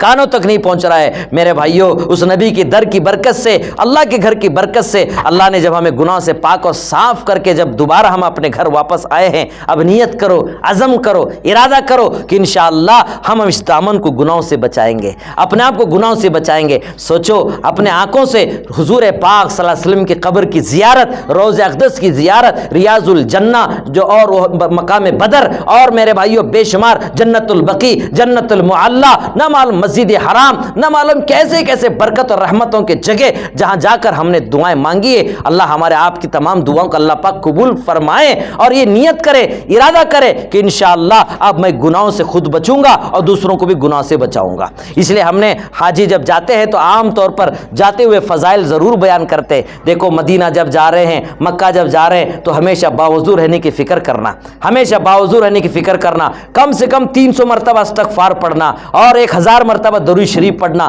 روزانہ قرآن شریف کی ایک پاری کی قرآن کی تلاوت کرنا، ہر کام سنت کے مطابق کرنا، اور جو خود بھی نیک عمل کرنا، دوسروں کو بھی نیکی کی دعوت دینا، خود بھی گناہ سے بچنا، دوسروں کو بھی گناہ سے بچانا۔ یہ پیغام ہم جانے والے حاجیوں کو دیتے ہیں۔ تو اب حاجی اس مقدس سرزمین سے واپس آ رہا ہے تو آپ تمام حجاج کرام سے اس طالب علم کی درخواست ہے، اللہ والے اس وقت یہ کہہ رہے ہیں کہ جانے والے تو بہت ہیں، آنے والے بھی بہت ہیں، مگر آنے والا حاجی بن کر آئے، دائی بن کر آئے، نبی کا دیوانہ پروانہ مستانہ بن کر آئے۔ اس کے لیے ضروری ہے کہ میرے بھائیوں اپنے مقام پہ رہتے ہوئے ان اعمال کو کرنے والے بنیں، کریں گے انشاءاللہ۔ پہلا کام ہمیشہ باوضو رہنے کی فکر کریں اور استغفار کریں، ہم سے گناہ ہوتا ہے۔ اس سال رمضان میں ایک اللہ والے سے ملاقات ہوئی، کہا کہ ہر حاجی طواف کرتے ہوئے استغفر اللہ ربی پڑھ رہا ہے، استغفر اللہ ربی من کل ذنب عمدا خطأ سرا وعلانیۃ واتوب الیہ پڑھ رہا ہے، استغفر اللہ ربی واتوب الیہ پڑھ رہا ہے، بے شمار استغفار پڑھ رہا ہے۔ مگر اللہ والے نے کہا کہ دیکھو 50 مرتبہ ایک طواف میں پڑھ لو، آگے 50 مرتبہ کہو اللہ میں گنہگار ہوں، اللہ میں نافرمان ہوں، میرے آنکھ سے گناہ ہوئے اللہ معاف فرما، میرے کان سے گناہ ہوئے اللہ معاف فرما، میرے زبان سے گناہ ہوئے اللہ معاف فرما، میرے دل اور دماغ سے گناہ ہوئے اللہ معاف فرما، ان ہاتھوں اور پیروں سے اللہ مجھ سے گناہ ہوئے معاف فرما، تیرے ہزاروں نعمتیں کھا کر اللہ تیرے پاک زمین کو میں نے ناپاک کیا ہے، میں اقرار مجرم ہوں اللہ، تیرے دربار میں آنے کے قابل نہیں ہے۔ یہ مقدس زمین ہے، یہ پاک زمین ہے جہاں تیرے پاک پیغمبر حضرت محمد صلی اللہ علیہ وسلم کے قدم مبارک پڑے ہیں، بے شمار انبیاء علیہ السلام کے قدم مبارک پڑے ہیں، جبریل کے پر یہاں لگے ہوئے ہیں، جبریل تیرے قرآن لے کر یہ حاضر ہوئے ہیں، اس مقدس سرزمین پر میں نے قدم رکھا ہے، اللہ تو معاف فرما، اللہ تو معاف فرما۔ رات کے اندھیرے مجھ سے گناہ ہوئے ہیں اور سفر میں گناہ ہوئے ہیں، حجر میں گناہ ہوئے ہیں، تنہائیوں میں مجھ سے گناہ ہوئے ہیں، اللہ میرے گناہوں کی وجہ سے آسمان بھی تھرا رہا ہے، زمین بھی کانپ رہی ہے، دریاؤں کا پانی بھی کھارا ہو چکا ہے، زمین بنجر ہو چکی ہے، اللہ میرے گناہوں کی وجہ سے تو میرا گھر بڑا ہے، سکون کا نام نہیں، بچے فرما بردار نہیں، بیوی بغاوت پہ تلی ہوئی ہے، 2-4 بھائی بہن ہم ہیں مگر آپس میں دل پھٹے ہوئے ہیں، ہزاروں نعمتیں آج موجود ہیں، ہاتھ آیا نوالا میرے منہ نہیں آ رہا ہے، اللہ یہ سب میرے گناہوں کا نتیجہ ہے، اللہ یہ میرے ہاتھوں کی کمائی ہے، اللہ مجھے معاف فرما، مجھے معاف فرما۔ اس جذبے کے ساتھ استغفار کرنے والے بنے۔ اس لیے رسول اکرم صلی اللہ علیہ وسلم نے، اللہ تعالیٰ نے حدیث قدسی میں فرماتا ہے، بشارت سنائی، اے نبی جی آپ کی امت کے لیے بشارت ہے، جب تک آپ امت میں رہیں گے آپ کی امت پر کوئی عذاب نہیں آئے گا، ایک مرتبہ پوری امت آپ کی ختم نہیں کی جائے گی جب تک کہ آپ کی ذات مبارک اس امت کے اندر موجود ہے۔ اور آگے اللہ کے رسول صلی اللہ علیہ وسلم بشارت سنائی، اللہ تعالیٰ نے بشارت سنائی، اے نبی جی جب تک آپ کی امت آپ کی دنیا سے پردہ فرمانے کے بعد آپ کی امت اپنی زندگی میں استغفار، اپنے گناہوں پر معافی، صلاۃ التوبہ پڑھتے رہے گی، ندامت کے آنسو بہاتے رہے گی، توبہ طائب کرتے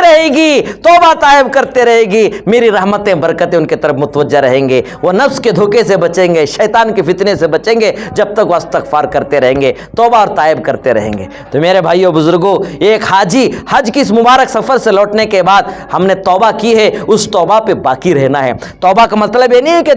دونوں گال پہ مار دیے۔ میرے بھائیو توبہ کا مطلب یہ ہے، میرے بھائیو امام نووی رحمۃ اللہ علیہ نے بڑے تفصیل سے اس کی بات لکھی ہے، 3 چیزوں کا نام توبہ ہے، 3 چیزوں کا نام توبہ ہے۔ جس مالک کے دربار سے ہم نے توبہ کر کے آئے ہیں، توبۃ النصوحہ اگر ہم ہونا چاہتے ہیں، اپنے توبہ پر قائم دائم رہنا چاہتے ہیں، ان 3 باتوں کا ہمیں عمل کرنے کی ضرورت ہے۔ پہلی چیز، جو گناہ ہم سے ہوئے ہیں یا ہوئے، اس گناہ کو ہم چھوڑ دیں، آئندہ ہم گناہ نہیں کریں گے۔ جس مالک و مولا کے دربار سے ہمیں حاضری ہوئی، ہم گناہ سے بچے، ہم نے وہاں جھوٹ نہیں کہا، غیبت نہیں کی، دھوکہ نہیں دیا، چال بازی نہیں کی۔ میرے بھائیو ان تمام گناہوں سے ہم جیسے مکہ اور مدینے میں حرم مقدس میں پرہیز کیے، آج بقیہ زندگی بھی نیت کرو، ارادہ کرو، اب انشاءاللہ جھوٹ نہیں بولیں گے، گناہ نہیں کریں گے، غیبت نہیں کریں گے۔ مگر یہ گناہ ہے گناہ، مگر اسی طریقے سے گناہ کبیرہ میں سے لکھا ہے، شرک کرنا ایک گناہ کبیرہ ہے، بدعت گناہ ہے، جہالت بھی ایک گناہ ہے، میرے بھائیو ریاکاری بھی ایک گناہ ہے، خود غرضی بھی ایک گناہ ہے،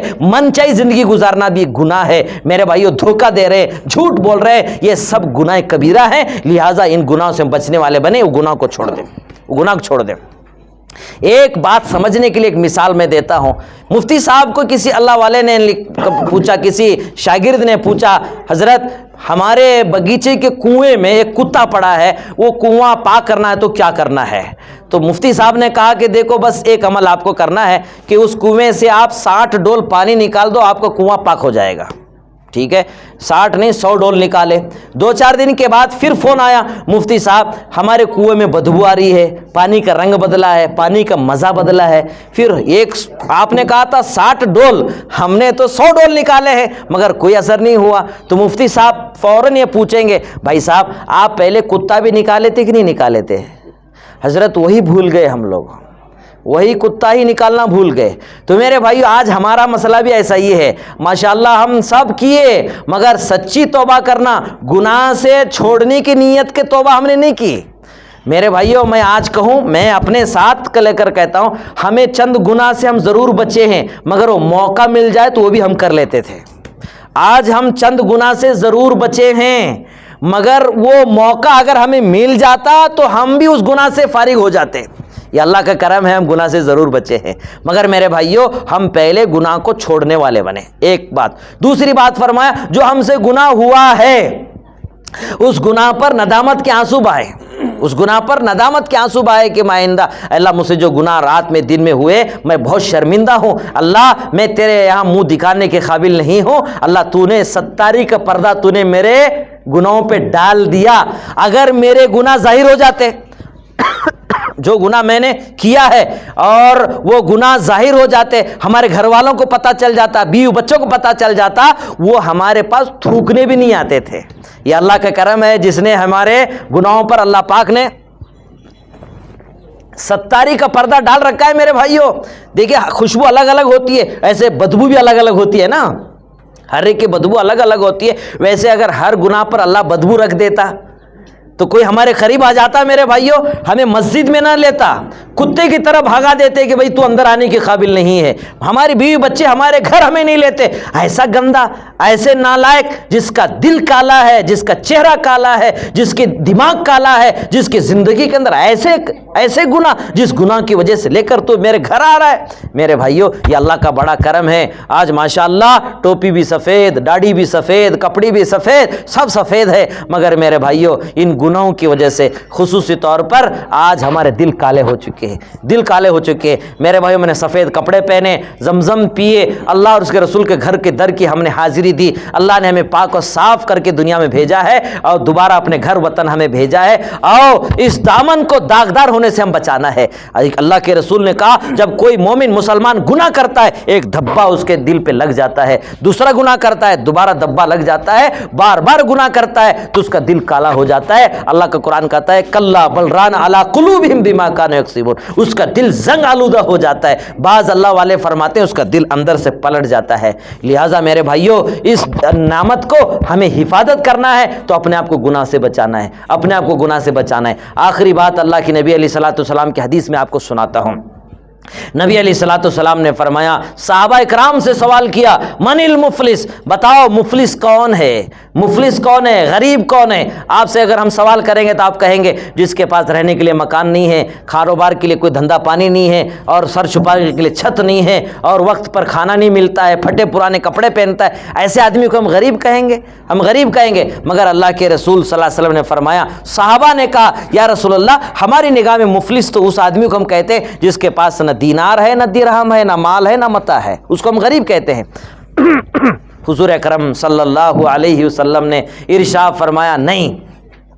میرے امت کا غریب وہ آدمی ہے، میرے امت کا مفلس وہ آدمی ہے جو قیامت کے دن اللہ کے دربار میں اس کی حاضری ہوگی، اللہ کے دربار میں اس کی حاضری ہوگی، اور وہ بے شمار نمازیں لے کر آیا ہوں گا، ہزاروں نمازیں، ہزاروں روزے لے کر آیا ہوں گا، حج اور عمرے ڈھیر سارے کر کے آیا ہوں گا، صدقہ خیرات زکوٰۃ غریب و یتیم و بیواؤں کی خدمت کر کے آیا ہوں گا، مسجد مدرسہ بنا کے آیا ہوں گا، بے شمار اعمال خیر کا ایک بہت بڑا ذخیرہ لے کر اللہ کے دربار میں حاضر ہوا ہوں گا، مگر دنیا میں دھوکہ دیا، جھوٹ بولا، غیبت کیا، حق والوں کا حق ادا نہیں کیا، حقوق العباد، ماں کا حق ادا نہیں کیا، باپ کا حق ادا نہیں کیا، بھائیوں کا حق ادا نہیں کیا، پڑوسیوں کو ستایا، حلال و حرام کی تمیز نہیں کی، من چاہی زندگی گزارا۔ حقوق والے جو ہوں گے نا، وہ حقوق کا مطالبہ قیامت کے دن اللہ سے کریں گے، اللہ سے کریں گے، اللہ کے دربار میں آ کر ماں کہے گی، باپ کہیں گے، بچے کہیں گے، رشتہ دار کہیں گے، کنبے قبیلے والے کہیں گے، یہ تو حاجی بنا، نمازی بنا، دائی بنا، متقی پرہیزگار کا لیبل لگا کر پوری دنیا میں گھومتا رہا، اللہ جی اس نے میرا حق ادا نہیں کیا، اس نے مجھے دھوکہ دیا، اس نے میرے تعلق سے بدگمانی کی، اس نے میرے تعلق سے الزام لگایا، اور اس نے مجھے حقیر سمجھا، اس نے مجھے ذلیل سمجھا، اس نے مجھے ستایا، اس نے مجھے گالی دی، اس نے میرے زمین ہڑپی، اس نے میرے گھر کو دبوچ لیا، اس نے چند ٹکوں کے لیے میری عزت کا نیلام کیا۔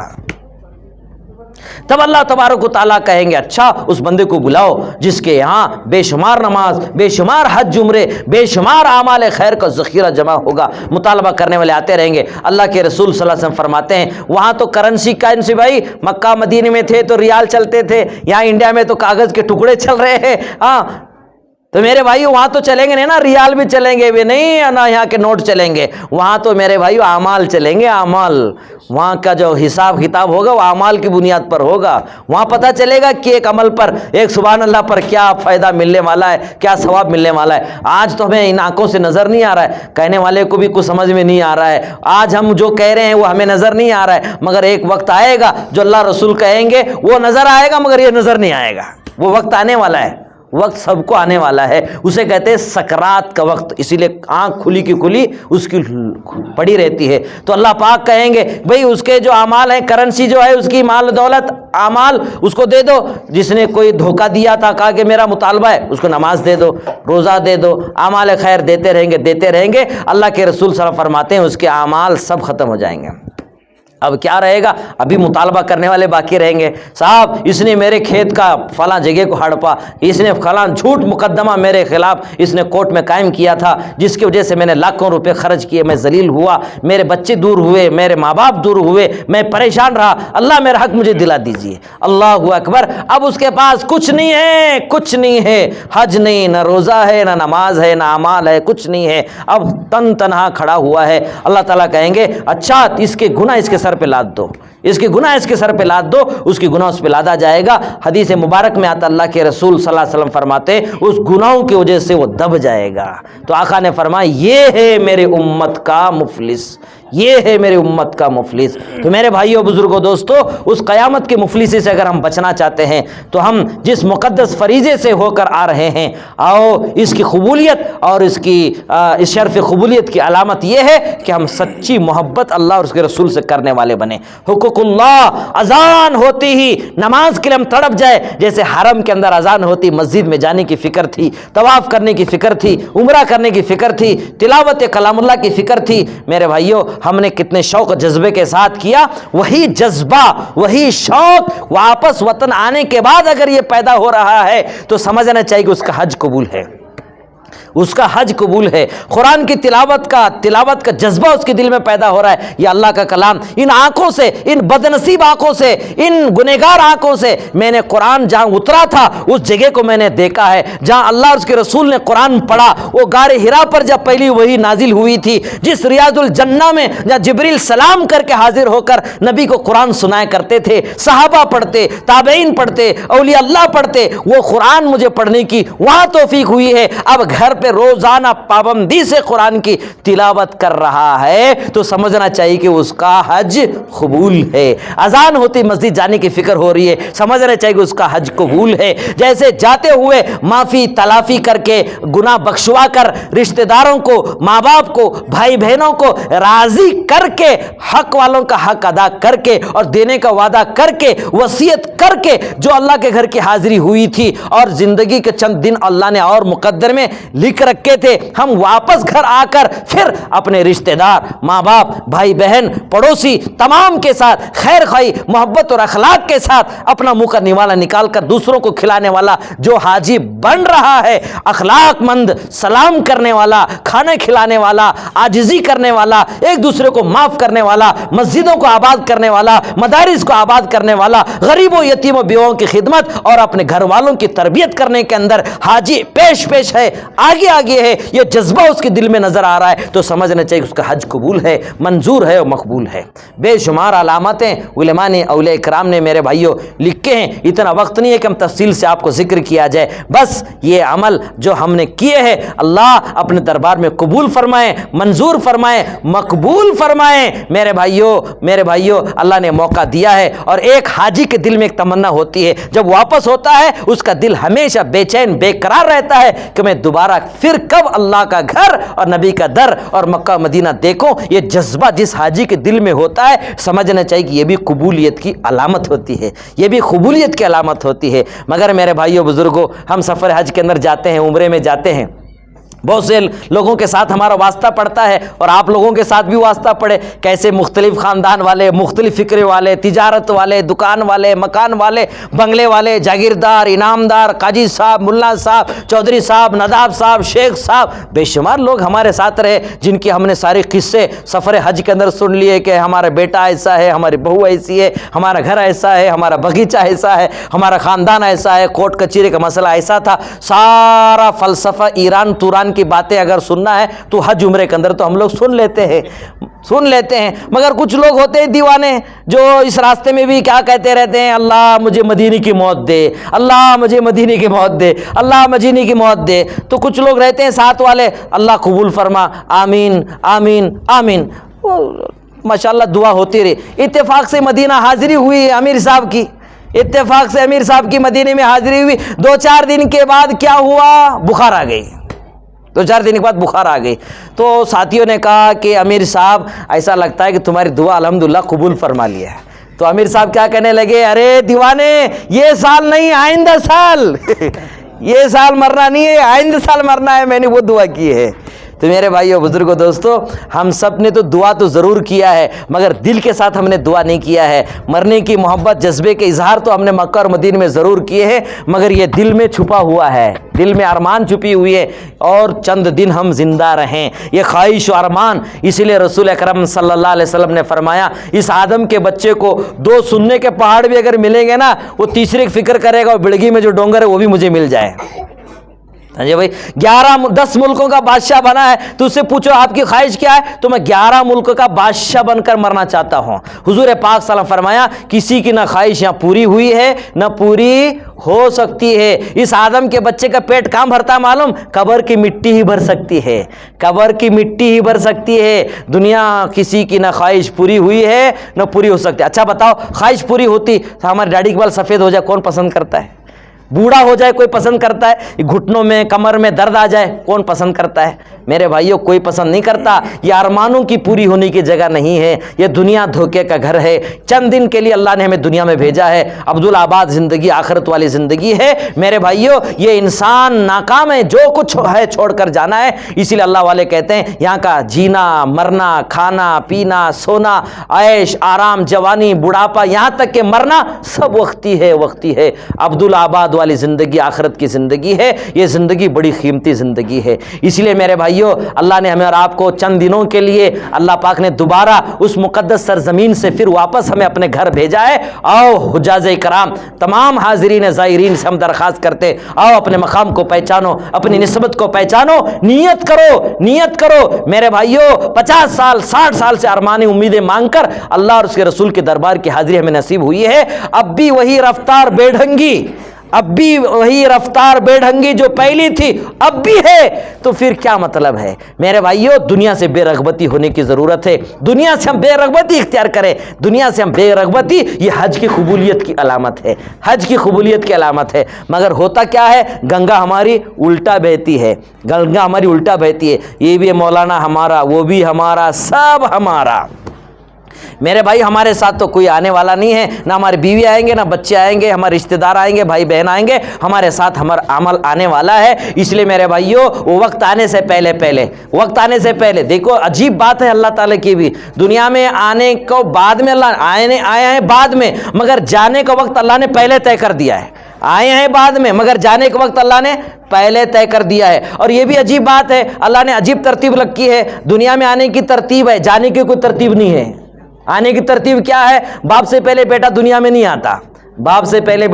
نہیں آتا، مگر جانے کی کوئی ترتیب نہیں ہے۔ دادا موجود ہے، پوتا چلا جاتا ہے، باپ موجود ہے، بیٹا چلا جاتا ہے، شوہر موجود ہے، بیوی چلے جاتی ہے، بیوی موجود ہے، شوہر چلا جاتا ہے۔ میرے بھائیوں، جانے کی کوئی ترتیب نہیں ہے۔ اسی لیے اللہ والوں نے کہا، آج ان کی باری ہے، کل ہماری باری ہے، سب کی باری ہے، سب کو ایک دن اللہ کے دربار میں جانا ہے۔ دیکھو، یہ اتنا بڑا شہر بیجاپور ہے، دیہات میں رہتا ہو، شہر میں رہتا ہو، خریوں میں رہتا ہو، کسی نہ کسی راستے سے جب گزرتے ہیں تو قبرستان ضرور ملتا ہے کہ نہیں ملتا؟ کسی نہ کسی وقت قبرستان سے ہماری حاضری ہوتی ہے، مگر وہ قبرستان کے پاس سے لوگ کیسے گزرتے ہیں؟ کوئی بائک پہ گزر رہا ہے، کوئی واکنگ کر رہا ہے، کوئی ہنس رہا ہے، کوئی باتیں کر رہا ہے، کوئی کار گاڑی میں جا رہا ہے، کوئی شادیوں کے فنکشنوں میں جا رہا ہے، کوئی پروگراموں میں جا رہا ہے، کوئی پیسے لانے کے لیے جا رہا ہے، کوئی ترکاری لانے کے لیے جا رہا ہے، کوئی رشتہ مانگنے کے لیے جا رہا ہے، نہ معلوم کن کن چیزوں کے اندر آدمی گزرتا ہے۔ مگر میرے بھائیو، آخری پیغام میں سنا کے رخصت ہوتا ہوں۔ اس قبرستان سے ایک آواز آتی ہے، ایک پیغام جانے والے کو آتا ہے، لوگوں سنو، ہم بھی تمہاری طرح تھے، ہم بھی کھاتے تھے، ہم بھی پیتے تھے، تمہاری طرح ہنستے تھے، تمہاری طرح پروگرام اور شادی محلوں میں شادی بنانے کی، خواہش اور ارمانوں کو پورا کرنے کے لیے بنگلے بنانے کی، اور نہ معلوم مختلف پلاننگ اور پروگرام بناتے تھے، مگر آج ہم قبر میں پڑے ہوئے ہیں۔ دیکھو بھائیو، تمہیں بھی یہیں آنا ہے، تمہیں بھی ہمارے پاس ہی آنا ہے، ایک دن یہاں پڑے رہنا ہے۔ ہم یہاں کوئی ایسے ایرے گہرے لوگ نہیں ہیں، بدماش لوگ ہم پڑے نہیں ہیں، ہم بھی انجینئر تھے، ہم بھی ڈاکٹر تھے، ہم بھی حاجی تھے، ہم بھی نمازی تھے، ہم بھی ماشاءاللہ چلے چار منے والے تھے، اور ماشاءاللہ ہم بھی دکاندار تھے، ہم بھی جاگیردار انعامدار تھے، دولتوں کے انبار ہمارے پاس تھے، پلاننگ اور پروگرام بنانے والے تھے۔ آج ہم یہاں پڑے ہوئے ہیں، ہمارے پاس سوائے آپ کی دعاؤں کے کچھ بھی نہیں ہے، ہمارا عمل کا دفتر بند ہو چکا ہے۔ ایک سبحان اللہ نہیں کہہ سکتے، ایک روپیہ خرچ نہیں کر سکتے، ایک قدم اللہ کے راستے میں اٹھا نہیں سکتے۔ آج موقع ہے آپ لوگوں کو، آج موقع ہے، بنا لو اپنی زندگی کو، بنا لو اپنی آخرت کو۔ اس قبر میں آپ کو آنا ہے، نہ یہاں بستر ہے، نہ ایئر کنڈیشن ہے، جو کفن تم پہن کر آؤ گے، نہ آپ اس میں کوئی جیب ہوگا، نہ پیسہ ہوگا، نہ آپ کے ہاتھ میں موبائل ہوگا، کچھ نہیں ہوگا، تن تنہا آپ اکیلے آ کر قبر میں پڑیں گے۔ وہ وقت آنے سے پہلے اپنے آپ کی زندگی بنا لو، اسی لیے اللہ والوں نے لکھا ہے، عجیب بات ہے، دنیا میں ایسے لوگ موجود ہیں جو سورج طلوع دیکھتے ہیں مگر غروب نہیں دیکھ سکتے۔ کتنے لوگ ایسے ہیں جو شادیوں کے کپڑے خریدنے میں دکان چلے جاتے ہیں، شادی کے کپڑے خریدنے میں لگا ہوا ہے، مگر اس دکان میں اس کا کفن بھی آ چکا ہے، میرے بھائیوں، بزرگوں، دوستوں، ایک دن ہم سب کو دنیا چھوڑ کر جانا ہے۔ آج مسلمانوں کا خصوصی طور پر جس نبی کے ماننے والے امتی کا کیا حال ہے، آج میں کسی بستی، کسی قریہ، کسی ملک، کسی بر اعظم کی بات نہیں کر رہا، بلکہ پوری دنیا کی بات کر رہا ہوں۔ اس وقت سب سے زیادہ پریشان، سب سے زیادہ تکلیف دہ اگر کوئی زندگی کسی کی گزر رہی ہے، مسلمانوں کے لیے زمین تنگ کر دی جا رہی ہے۔ آج مسلمان کھانے کمانے میں آرام و راحت کے نقشے میں پڑا ہوا ہے۔ خصوصیت کے ساتھ زائرین حرم سے ہم درخواست کرتے ہیں، جو درد و غم لے کر آپ گئے تھے، ہم گناہوں کا ٹوکرا لے کر اللہ نے ہمیں پاک صاف کر کے اپنے وطن اپنے گھر پہنچایا ہے۔ آؤ اس نیت کے ساتھ انشاءاللہ اپنی بستی میں، اپنے محلے میں، اپنے گاؤں میں آپ کھڑے رہو۔ اللہ نے آپ کو ایک بہت بڑا مقام دیا ہے، آپ اللہ کے مہمان ہیں، اللہ نے نظر رحمت آپ پر کیا، رحمتوں کی بارش آپ پر برسایا، اور اللہ کا گھر نبی کے در کی سعادت آپ کو نصیب ہوئی ہے۔ آؤ آج دین مٹ رہا ہے، نبی کی سنت و شریعت کے جنازے اٹھ رہے ہیں، ہمارے گھروں میں گانے بجانے کی آواز آ رہی ہے، شرک و بدعت اور بے حیائی اور گناہ اور جرائم کا بازار ہمارے بستی میں، ہمارے گاؤں میں عام ہوتا چلا جا رہا ہے۔ بچے ہمارے ہاتھوں سے نکل جا رہے ہیں، بچیاں ہمارے ہاتھوں سے نکلتے چلے جا رہے ہیں، بے حیائی عام ہوتی چلی جا رہی ہے۔ اسی لیے میں بارہا کہتا ہوں، حدیثوں میں آئی جس کی خبر، وہ زمانہ اب آ رہا ہے، زمین بھی تہور بدل رہی ہے، فلک بھی آنکھیں دکھا رہا ہے، ہوا ہے بھائی بھائی کا رہزن، حقیقی بیٹی ماں کے دشمن،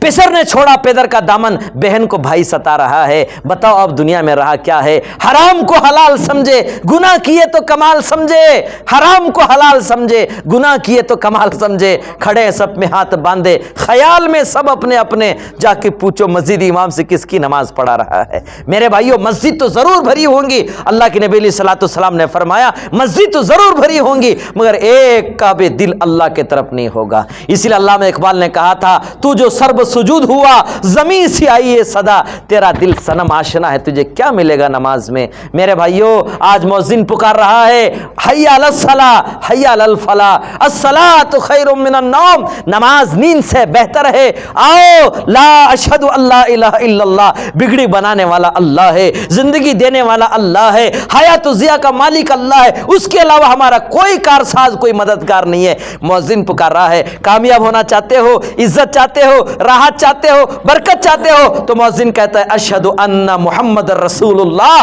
کامیابی چاہتے ہو، عزت اور راحت کے نقشے پہ زندگی گزارنا چاہتے ہو، اللہ کی معرفت اور اللہ کے بنے جنت میں جانا چاہتے ہو، ایک راستہ ہے، وہ حضرت محمد رسول اللہ صلی اللہ علیہ وسلم کی سنت والا راستہ ہے۔ اس سنت والا راستے پہ چلو۔ یہ مؤذن روزانہ دن میں 5 مرتبہ مؤذن پکارتا ہے۔ میرے بھائیو آج تک ہم اس پہ کان لگانے کی تیار نہیں کر رہے۔ آؤ ہم سب نیت کریں، ارادہ کریں، زندگی کا جو گزر گیا، اللہ نے پاک دامنی کے ساتھ ایسے جیسے آج ہی ماں کے پیٹ سے اللہ نے ہمیں پیدا کیا، آپ کی دعائیں قبول ہوتی ہیں، صرف آپ کی نہیں، آپ جس کے لیے سفارش کریں گے ان کے لیے بھی دعا قبول ہو جاتی ہے۔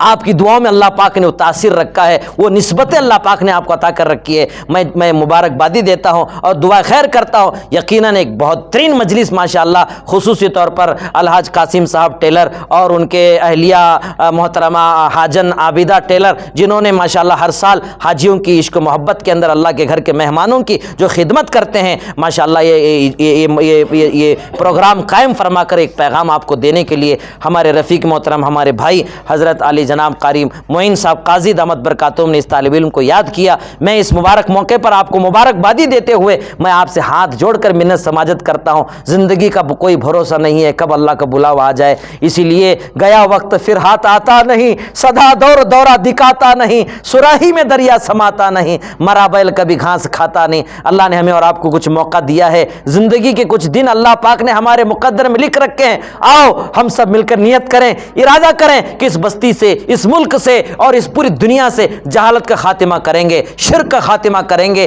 بدعت کا خاتمہ کریں گے، بغاوت کا خاتمہ کریں گے، کفر و شرک کا خاتمہ کریں گے۔ اللہ کے دین کی سربلندی سرفرازی کے لیے اپنے جان کی ضرورت پڑے جان بھی دیں گے، مال کی ضرورت پڑے تو مال بھی دیں گے، اپنے خواہش اور ارمانوں کو اللہ کے دین کے لیے لگانے کے لیے تیار ہیں۔ تیار ہیں انشاءاللہ؟ سب تیار ہیں انشاءاللہ؟ اللہ سے دعا ہے اللہ آپ لوگوں کی حاضری کو قبول فرمائے۔ اس مبارک موقع پر جو کچھ بھی کہا گیا ہے، جو کچھ فکریں ہوئی ہیں، اللہ اسے بھی قبول فرمائے۔ اس لیے ہم 12 مجلسوں کے آخر میں یہ جملہ کہہ کر اپنی بات کو ختم کرتے ہیں، غم مصطفیٰ جن کے سینے میں ہے، وہ جہاں کہیں بھی ہو مدینے میں ہے۔ محمد کا جو غم ہوتا ہے، محمد صلی اللہ علیہ وسلم کی جو فکریں ہیں میرے بھائیو، اگر وہ ہماری زندگی میں ہوں گی، آپ اس بیجاپور شہر میں طیبہ مسجد میں رہ کر بھی آپ انشاءاللہ مدینے میں رہیں گے۔ اس سال رمضان میں جو ریاض الجنہ کے اندر عبادت کرنے کا ہمیں موقع نہیں ملا، مگر الحمدللہ ریاض الجنہ اور اس کے قریب بیٹھ کر عبادت کا موقع ملا. کوئی ایک اللہ والے تھے، ان سے میں نے کہا کہ حضرت کیسے بد نصیب ہیں، کیسے کیسے لوگ تو جا رہے ہیں مگر ہمیں موقع نہیں مل رہا ہے ریاض الجنہ میں جا کر پڑھنے کا. تو اس بزرگ نے مجھے ایک عجیب بات کہی جو میں آپ کو سناتا ہوں. کہا مولوی صاحب کوئی فکر مت کرو، ضرور آپ مسجد نبوی کے اندر ریاض الجنہ کے باہر آپ سجدہ کر رہے ہیں مگر آپ کا دل ریاض الجنہ میں ہے. چھوٹی جنت میں آپ بیٹھے ہوئے ہیں، بڑی جنت میں آپ کا دل ہے. تو میرے بھائیو، آج یہاں بیٹھ کر حضور اعلیٰ نبی علیہ الصلوۃ والسلام کے دین کی فکر اور عظمتیں ہمارے دل میں آئیں گی، ان کے دین کی مٹنے کا درد غم اگر ہمیں ہوگا تو میرے بھائیو اس بستی میں رہ کر ہمارا مقام مرتبہ مدینے کے اندر ہوگا. لہٰذا اس کے لیے ہمارے اللہ والوں نے ہمیں ترغیب بتائی ہے، نکالے جانے سے پہلے اللہ والوں سے ملاقات کرنے کے لیے، اپنی اصلاح کرنے کے لیے، دین سیکھنے کے لیے، علماء سے اپنا تعلق پیدا کرنے کے لیے، مسائل سیکھنے کے لیے، قرآن سیکھنے کے لیے، دین ایمان سیکھنے کے لیے اللہ کے راستے میں جو اللہ والوں نے ترتیب دی ہے، کسی اللہ والوں سے اپنا تعلق پیدا کرو، ان کا ہاتھ میں ہاتھ دے کر اپنی اصلاح کی کوشش کرو. آج ظاہر تو ہم نے بنا لیے، باطل تو ہمارا گندا ہی گندا ہے، کالا ہی کالا ہے. اس اندھیری سے اگر نکلنا چاہتے ہیں تو میرے بھائیو ایک اچھے خوشگوار ماحول میں رہیں گے تو انشاءاللہ ہمیں مستقل زندگی آنے والی زندگیوں میں، آنے والے دنوں میں انشاءاللہ اعمال خیر کے ساتھ زندگی گزاریں گے. اس کے لیے سب تیار ہیں انشاءاللہ. اللہ سے دعا ہے جو کچھ کہا گیا سنا گیا اللہ مجھے بھی اور آپ کو بھی عمل کرنے کی توفیق عطا فرمائے. آمین. وما علینا الا البلاغ.